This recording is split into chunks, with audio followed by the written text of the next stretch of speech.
इमरान खान के साथ किया क्या है, इमरान खान की आंख कितना काम कर रही है, इसके लिए सोर्सेज से आने वाली खबर हमें बताती है।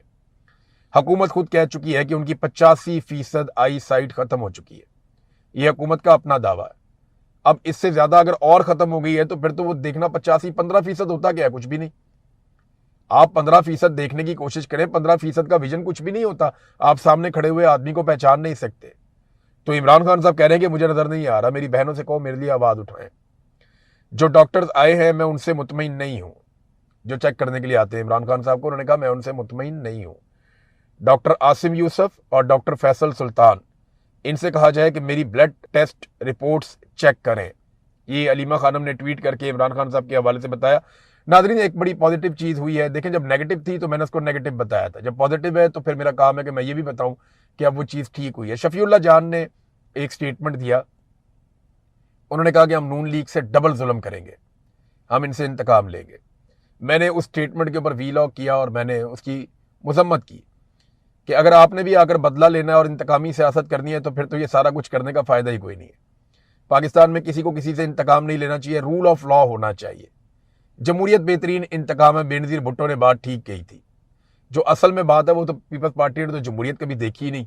बेनजीर भुट्टो के बाद इनको तो पता ही नहीं है, सरदारियों का कब्जा हो गया पार्टी के ऊपर।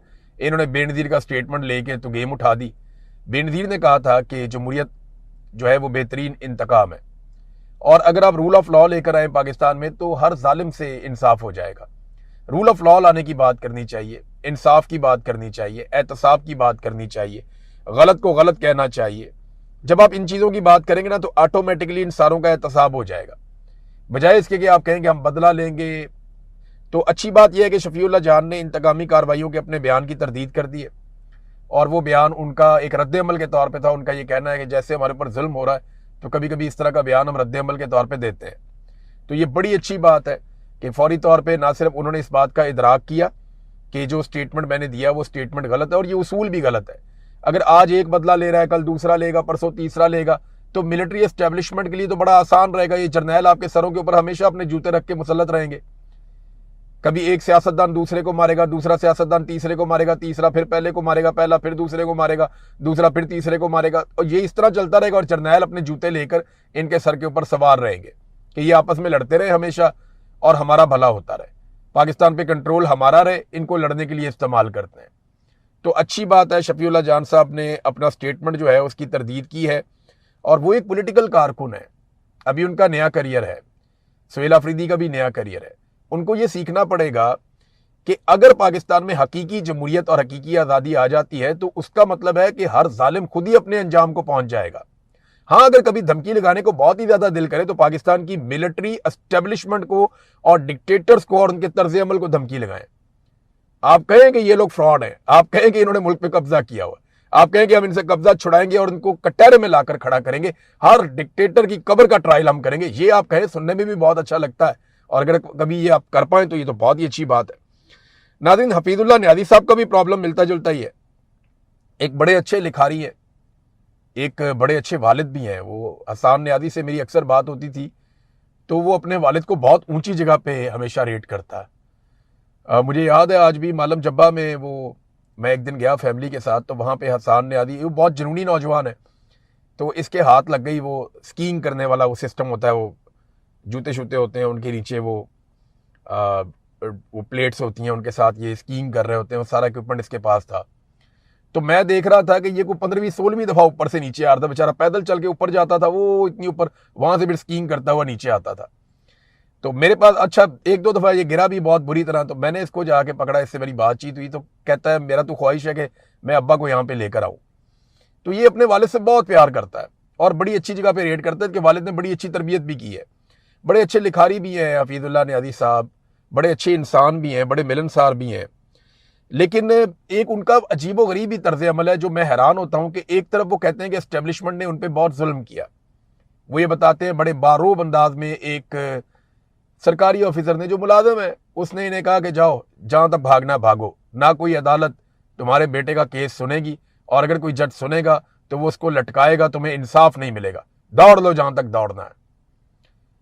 तो हफीजुल्लाह न्याज़ी साहब कहते हैं जी मुझे बड़ी तकलीफ हुई, इन्ना लिल्लाहि व इन्ना इलैहि राजिऊन भी उन्होंने लिखा। एक बाप को वाकई तकलीफ होती है जब उसको ये कह दिया जाए अपने बेटे को, चाहे वो बेगुनाह है, बचाने के लिए तुमने जितना भागना है भाग लो, कोई अदालत तुम्हें इंसाफ नहीं देगी। और फिर वैसा ही हो, कई महीने गुजर जाएं, साल गुजर जाएं, वैसा ही हो, तो तकलीफ तो होती है। लेकिन मुझे समझ नहीं आती कि इस निज़ाम से हफीजुल्लाह नियाज़ी साहब शिकवा करते हैं। इसी निज़ाम के बारे में हफीजुल्लाह नियाज़ी साहब कहते हैं कि ये जुल्म कर रहा है, जालिमाना निज़ाम है, और इस निज़ाम को जो शख्स कंट्रोल कर रहा है उसकी तारीफें करते हैं। फील्ड मार्शल आसिम मुनीर की हफीजुल्लाह नियाज़ी साहब ने कई मरतबा तारीफें कर दी, हालांकि वो इस पूरे निज़ाम को कंट्रोल कर रहे हैं। तो जो निज़ाम को कंट्रोल कर रहा है, जो जुल्म को हैंडल कर रहा है, जहां से जुल्म का चश्मा फूटता है, वहां पे आप तारीफें कर रहे हैं, और जो छोटे मोटे मोहरे हैं उनके बारे में आप नाम लिए बगैर ये कह देते हैं। देखिए, मैं एक बाप की मजबूरी भी समझता हूं। मेरी फैमिली इन हालात से गुजरी है, मेरी फैमिली इन हालात से गुजरी है। ये बहुत मुश्किल, बड़े कठिन हालात होते हैं, और बड़ा सब्र चाहिए होता है, बड़ा हौसला चाहिए होता है। अब मैं तो जबरी तौर पे लापता था, मेरा तो पता ही नहीं था कि आना या नहीं आना इसने।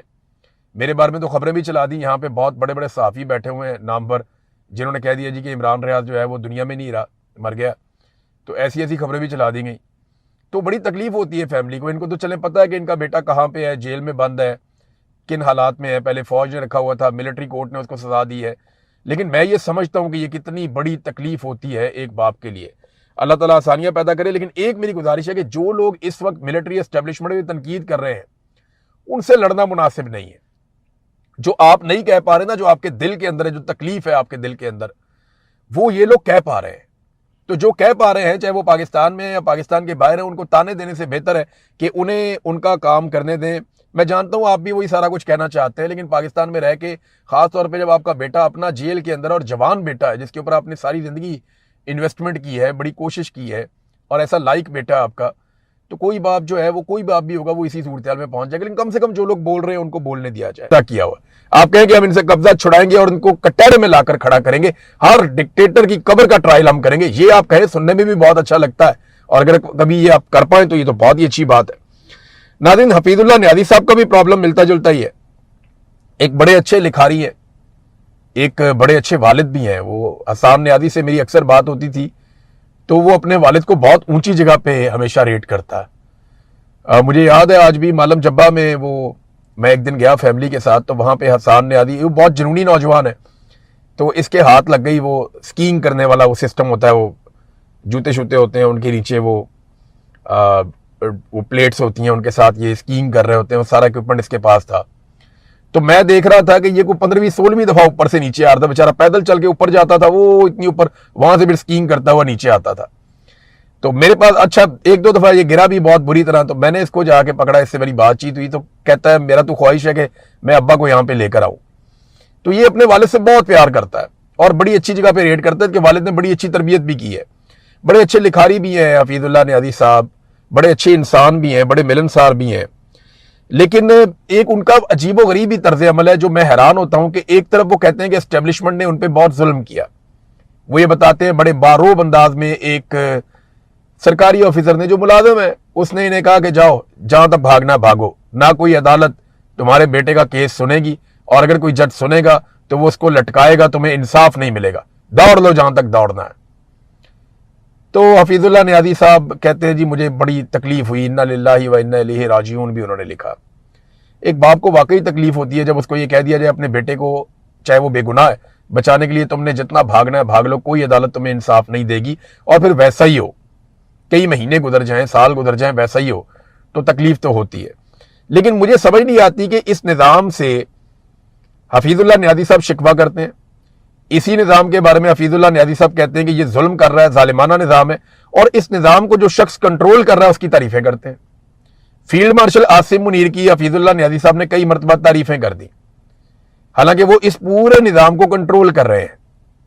तो जो निज़ाम को कंट्रोल कर रहा है, जो जुल्म को हैंडल कर रहा है, जहां से जुल्म का चश्मा फूटता है, वहां पे आप तारीफें कर रहे हैं, और जो छोटे मोटे मोहरे हैं उनके बारे में आप नाम लिए बगैर ये कह देते हैं। देखिए, मैं एक बाप की मजबूरी भी समझता हूं। मेरी फैमिली इन हालात से गुजरी है, मेरी फैमिली इन हालात से गुजरी है। ये बहुत मुश्किल, बड़े कठिन हालात होते हैं, और बड़ा सब्र चाहिए होता है, बड़ा हौसला चाहिए होता है। अब मैं तो जबरी तौर पे लापता था, मेरा तो पता ही नहीं था कि आना या नहीं आना इसने। मेरे बारे में तो खबरें भी चला दी, यहाँ पे बहुत बड़े बड़े सहाफ़ी बैठे हुए हैं नाम पर, जिन्होंने कह दिया जी कि इमरान रियाज जो है वो दुनिया में नहीं रहा, मर गया। तो ऐसी ऐसी खबरें भी चला दी गई। तो बड़ी तकलीफ होती है फैमिली को। इनको तो चले पता है कि इनका बेटा कहाँ पे है, जेल में बंद है, किन हालात में है, पहले फौज ने रखा हुआ था, मिलिट्री कोर्ट ने उसको सजा दी है। लेकिन मैं ये समझता हूं कि ये कितनी बड़ी तकलीफ होती है एक बाप के लिए। अल्लाह ताला आसानियां पैदा करे। लेकिन एक मेरी गुजारिश है कि जो लोग इस वक्त मिलिट्री एस्टेब्लिशमेंट में तनकीद कर रहे हैं, उनसे लड़ना मुनासिब नहीं है। जो आप नहीं कह पा रहे ना, जो आपके दिल के अंदर है, जो तकलीफ है आपके दिल के अंदर, वो ये लोग कह पा रहे हैं। तो जो कह पा रहे हैं, चाहे वो पाकिस्तान में है या पाकिस्तान के बाहर है, उनको ताने देने से बेहतर है कि उन्हें उनका काम करने दें।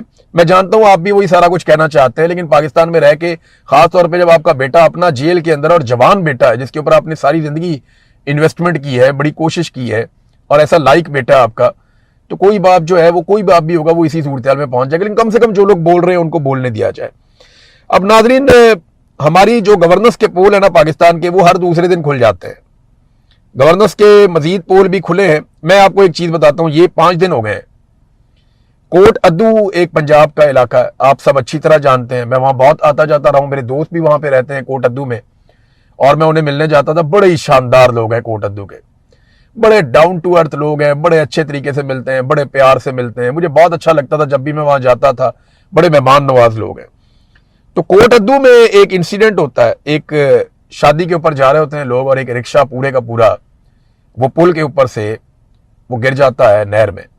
अब ये जो नहर है ना, ये मुजफ्फरगढ़ कैनाल है, ये बड़ी गहरी नहर है, इसमें बहुत ज्यादा पानी बहता है, बहुत बहुत बड़ी नहर है, बड़ी गहरी नहर है, और इससे बाहर निकलने का रास्ता भी नहीं है। क्योंकि मैं यहाँ से ना जब गाड़ी में खुद ड्राइव करता था, तो मैं देखता था इस नहर के दोनों किनारे पक्के हैं, तो इससे बाहर निकलना इतना आसान नहीं है। यहाँ मेरे पास वीडियोज है, मैं देख रहा हूँ कि अपनी मदद आप के तहत खवातीन जो है वो लोगों को निकाल रही हैं, रेस्क्यू कर रही हैं। ये मैंने खुद देखी वीडियोज, मैंने खुद तस्वीर देखी है। में जो नफरत का बीज बो दिया गया है ना, ये खुदा ना खास्ता दरख्त बन जाए, इससे पहले जो है वो कश्मीरियों को गले से लगाना चाहिए। मैं आपको आज भी कह रहा हूं कि उनके सारे मुतालबात नाजायज नहीं है। आपने उनके साथ बहुत ज्यादती की, लेकिन इसके बावजूद वो पाकिस्तान का नारा भी लगाते हैं, पाकिस्तान के साथ खड़े भी हैं। उनके गिले और शिकवे जो हैं उनमें से ज्यादातर जायज है। लिहाजा उनकी बात सुने और उनके साथ आगे बढ़े।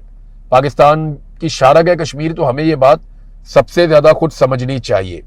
नाज़रीन, बलूचिस्तान में जब DGI-SPR की जानिब से स्टेटमेंट आया कि ये कोई खुदकुश बमबार की गाड़ी तैयार कर रहे थे, उसके नतीजे में धमाका हो गया, वहां कोई टेक्निकल इशू हो गया और धमाका हो गया और सारे लोग मर गए, तो वो खाते में डाल दिया गया था कि जनाब ये लोग तो दहशतगर्द थे सारे। लेकिन मकामी अफराद का कहना कि जी ऐसा नहीं है। अब वहां पे 9 बच्चे, 7 खवातीन और 12 मर्द जांबाक हुए थे। उनकी तादाद टोटल मिला के 28 है बलूचिस्तान में। वहां जो मकामी अफराद हैं उन्होंने वीडियो जारी की है। उस वीडियो में वो दिखा रहे हैं कि ये कोई यहाँ पे ट्रक तैयार नहीं हो रहा था धमाके के लिए, जिसका क्लेम किया जा रहा है कि ट्रक तैयार हो रहा था और उसमें धमाका करना था और उसकी वजह से वो यहाँ फट गया और ये लोग मारे गए। नहीं, ऐसा नहीं है। उन्होंने बाकायदा सबूत दिखाए हैं कि उन पे एरियल स्ट्राइक की गई है।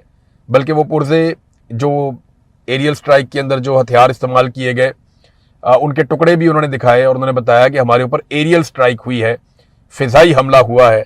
ये कोई यहाँ पे हादसे के नतीजे में या कोई बम तैयार करते हुए ये सारा कुछ नहीं हुआ। तो उन्होंने वहाँ से वीडियोस जारी कर दी। तो वहाँ मकामी लोग, मकामी सहाफ़ी जो हैं वो यही बात बता रहे हैं कि सुराब में एहतजाज जारी है और वजह उसकी ये है कि 28 लोग बेगुनाह जो है वो जांबाक हुए हैं और उनके ऊपर एक फिजाई हमला हुआ है। अब इसको कोलेटरल डैमेज आप कहेंगे, इसको कैसे रियासत जस्टिफाई करेगी? आप लोगों की मदद के बगैर आप दहशतगर्दी को ख़त्म नहीं कर पाएंगे। रोज़ाना की बुनियाद पे बलूचिस्तान में दहशतगर्दी का कोई ना कोई वाक़या होता है, क्योंकि बलूचिस्तान के लोग आपके साथ नहीं खड़े। आपने वहाँ पे एक जाली हुकूमत बनाई है। जब तक आप लोगों को मैंडेट नहीं देंगे, जब तक आप लोगों को राज़ी नहीं करेंगे, तब तक आप दहशतगर्दी का मुकाबला नहीं कर सकते। ये मुमकिन नहीं है। ये पहले कभी नहीं हुआ